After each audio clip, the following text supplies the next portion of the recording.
حضرت موسیٰ علیہ السلام کا زمانہ مبارکہ ہے۔ ایک شخص نے اپنے کزن کو، اپنے چچا کے بیٹے کو، چچا زاد کو قتل کر دیا اور خود ہی اس کا مدعی بن کے حضرت موسیٰ کے پاس آیا کہ بتائیے جناب میرے اس بھائی کو کس نے قتل کیا ہے؟ حضرت موسیٰ نے ایک سادی سی بات کی، کیا فرمایا؟ وَإِذْ قَالَ مُوسَىٰ لِقَوْمِهِ إِنَّ اللَّهَ يَأْمُرُكُمْ أَن تَذْبَحُوا بَقَرَةً۔ حضرت موسیٰ علیہ السلام نے اپنی قوم سے کہا کہ اللہ تمہیں حکم دیتا ہے کہ ایک گائے ذبح کرو، گائے کا کچھ حصہ مقتول کو مارو، وہ خود اٹھ کے بتا دے گا مجھے کس نے قتل کیا ہے۔ یہ پہلا سپارہ ہے قرآن مجید کا، آپ اس کو دیکھ لیں، یہ آیت نمبر 67 سے شروع ہو رہا ہے۔ تو اب وہ چونکہ ذبح کرنا نہیں چاہ رہا تھا، اس کو پتا تھا کہ مجرم تو میں خود ہوں، وہ ذبح چونکہ کرنا نہیں چاہ رہا تھا، اس سے کہا کہ مارو ایک حصہ گائے کا، اس کو تو یہ اٹھ کے بتا دے گا۔ تو اس نے جواب کیا دیا؟ قالوا اتتخذون ہزوا، یعنی لگا آپ میرے ساتھ مذاق کرتے ہیں، کبھی ایسا بھی ہوا ہے؟ قال اعوذ باللہ ان اکون من الجاہلین، حضرت موسیٰ علیہ السلام فرمانے لگے میں اللہ کی پناہ مانگتا ہوں میں جاہلوں میں سے ہو جاؤں۔ ہر وقت مذاق کرتے رہنا یہ تو جاہلوں کا طریقہ ہے۔ کن کا ہے؟ حضرت موسیٰ نے کہا ہے، قرآن پاک ہے، ہر وقت مذاق کرتے رہنا۔ خوش طبعی اور چیز ہے، مسکراتے رہنا، لیکن کسی کا مذاق ہر وقت اڑاتے رہنا کن کا طریقہ ہے؟ جاہلوں کا۔ جب کہا نہیں ذبح کرنی ہے تو اب ذرا دیکھیے، کرنا نہیں نہ چاہ رہے، قالوا ادع لنا ربک یبین لنا ما ہی، کہنے لگے اے موسیٰ پھر آپ نہ رب سے دعا کریں کہ وہ ذرا کھول کے بتائے وہ گائیں کس طرح کی ہو۔ ارادہ نہیں نہ ذبح کرنے، آپ دعا کریں۔ قال انہ یقول انہا بقرۃ لا فارض ولا بکر، فرمایا کہ رب کہتا ہے وہ گائے نہ بوڑھی ہو نہ زیادہ بچیا ہو، عوان بین ذالک، ان کے درمیان ہو، یعنی جوان گائے ہو۔ فافعلوا ما تؤمرون، کرو جس کا تمہیں حکم دیا جا رہا ہے۔ قالوا ادع لنا ربک یبین لنا ما لونھا، لو اگلی بات سن لو، کہنے لگے آپ دعا کریں رب سے کہ وہ کھول کے بتائے اس کا رنگ کس طرح کا ہو، رنگ بتائیں کس طرح کا ہو۔ قال انہ یقول انہا بقرۃ صفراء، فرمایا رب فرماتا ہے کہ صفراء رنگ کی ہو، یعنی گہرے زرد رنگ کی ہو۔ یہ رب فرماتا ہے اس طرح کی گائے ذبح کرو۔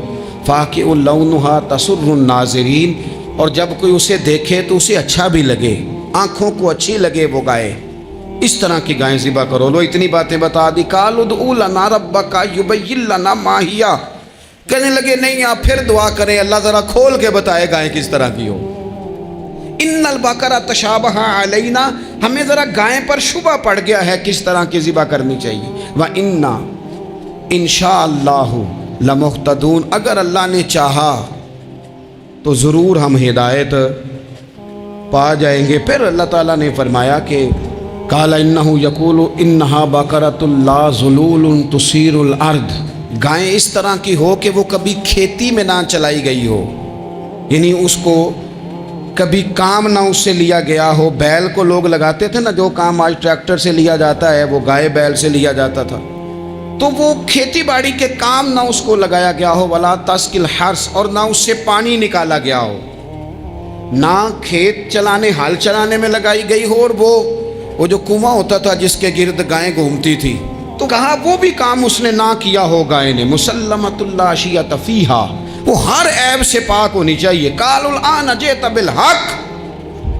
اب کہنے لگے اب آپ صحیح بات لے کے آئیں، اب سوال ختم ہو گئے نا، کہنے لگے اب آپ بات فذبحوہا، انہوں نے ذبح کر دی۔ وما کادوا یفعلون، پر ایسا کرتے نظر آتے، لگتا نہیں تھا کریں گے ذبح پر ذبح۔ اچھا یہ گائیں پھر ملی کیسے؟ امام خازن کہتے ہیں کہ ایک نیک آدمی تھا، تو اس کا آخری وقت آ گیا، تو اس کے پاس جو کل جمع پونجی تھی وہ ایک بچیا تھی، گائیں کی بچی، بچیا ویڑی، اس کے پاس وہ ایک بچیا تھی صرف۔ تو اس نے اس طرح کیا کہ اس کی گردن پر ایک مہر لگائی، اللہ کے نام پر بطور امانت اس نے اس کو جنگل میں چھوڑا، کہا یا اللہ میرا بیٹا ایک ہی ہے، وہ بھی چھوٹا ہے، اس کی حفاظت کرنا اور میرے بیٹے کو پہنچا دینا۔ بچہ بالغ ہو گیا، اس کی ماں نے کہا بیٹا جو امانتیں رب کے پاس رکھوائی جائیں نا ان میں خیانتیں نہیں ہوا کرتی، جا کے جنگل میں آواز دے تیری گائے واپس آ جائے گی۔ اس نے جا کے جنگل میں آواز دی کہ وہ جو میرے باپ نے امانت رکھوائی تھی وہ کدھر ہے؟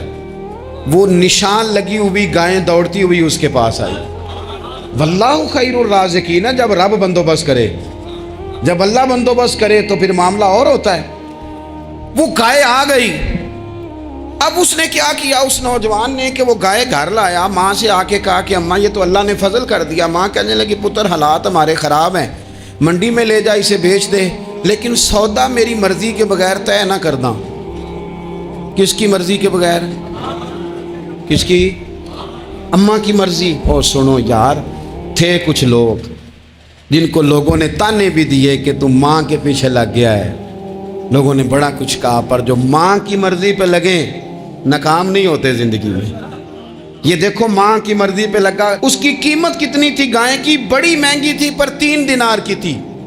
منڈی میں لے گیا، 3 دینار اس کی قیمت لگ گئی۔ تو ماں نے کہا تھا میری مرضی کے بغیر سودا نہ کرنا۔ اب بچے تو نہیں نا مانتے، اماں کو کیا پتا باہر بزنس کیا ہے، لین دین کیا ہے، پر ماں نے کہا تھا میری مرضی۔ بندہ دے رہا ہے اسے 3 دینار، اس نے کہا جی میں نے طے تب کرنا ہے، ڈن تب کرنا ہے، پہلے اماں سے پوچھنا ہے۔ گھر جا کے اماں سے پوچھا، اماں کہنے لگی دے دے۔ واپس آیا تو اس نے کہا کہ میں 6 دینار دیتا ہوں پر میری شرط ہے، ماں سے نہیں پوچھنا۔ اس نے کہا تو 12 بھی دے، ڈن تب بھی ہونا ہے جب اماں نے کہنا ہے۔ وہ جب اس طرح کی اس نے گفتگو کی، واپس اپنی والدہ کے پاس گئے، کہنے لگے اماں سمجھ نہیں آتی، 3 دینار کی گائیں بندہ 12 میں خریدنے کو تیار ہے، شرط لگاتا ہے کہ اماں سے نہیں پوچھنا۔ تو والدہ کہنے لگی پتر پہلے اس سے جا کے پوچھ کیا وہ ہے کون؟ یہ کوئی روحانی معاملہ ہے، کوئی غیبی مدد ہے، پوچھ۔ اس سے جا کے پوچھا تو وہ کہنے لگا میں تو فرشتہ ہوں اللہ کا، تو نے گائیں بیچنی نہیں، اس لیے کہ تیرا باپ بھی نیک ہے، تیری ماں بھی نیک ہے، رب تیرے رزق میں برکت پیدا فرمانا چاہتا ہے۔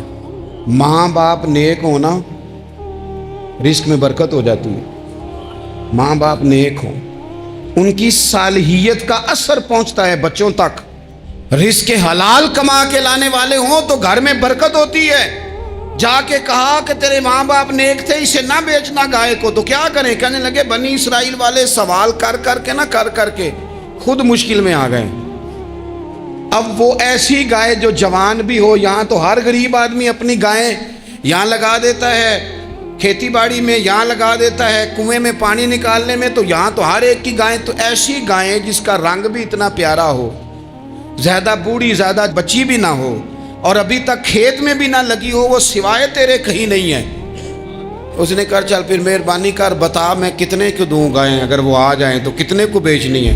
اسے کہنا کوئی نہیں، ریٹ تو زیادہ کرنا ہی نہیں۔ ان سے کہنا گائے کے اندر سے گوشت نکال دیں اور جتنا گوشت ہے اتنے پیسے بھر دیں، اس کی کھلڑی بھر دیں۔ اب وہ بنی اسرائیل والے ڈھونڈتے پہنچ گئے، کہا جناب گائیں 3 دینار کیا 6 لے لو۔ اس نے کہا نہ بھائی، ذبح کروں گا، گوشت نکالوں گا، جتنا وزن گوشت کا اتنے پیسے بھرو گے کھال میں تو پھر گائے تمہیں ملے گی۔ اب مجبور تھے، کیا کرتے؟ ابن کثیر حدیث لائے ہیں، امام سیوطی نے در منصور میں بھی لکھی ہے، نبی پاک صلی اللہ علیہ وسلم نے فرمایا سنو جوانوں، اور اسے دل کی تختی پہ لکھو، نبی پاک علیہ السلام نے فرمایا اگر بنی اسرائیل والے زیادہ سوال نہ کرتے تو اتنی مشکل کا شکار نہ ہوتے۔ انہوں نے سوال اتنے کیے کہ چارہ نہیں ہے اب ان کے لیے، چارہ نہیں ہے اب ان کے لیے کہ یہ ادھر ادھر جا سکے، مجبوری بن گئی، یہی گائے خریدنی ہے، یہی لے جانی ہے۔ اب اتنا سارا مال جمع کر کے وہ گائے خریدی، ذبح کی، تو مقتول کو جب اس کا ایک حصہ مارا تو اس نے اٹھ کے کہہ دیا یہ جو مدعی بنا ہوا ہے نا، یہی تو میرا قاتل ہے، یہی تو میرا قاتل ہے، یہی تو ہے جس نے یہ سارا کام کیا۔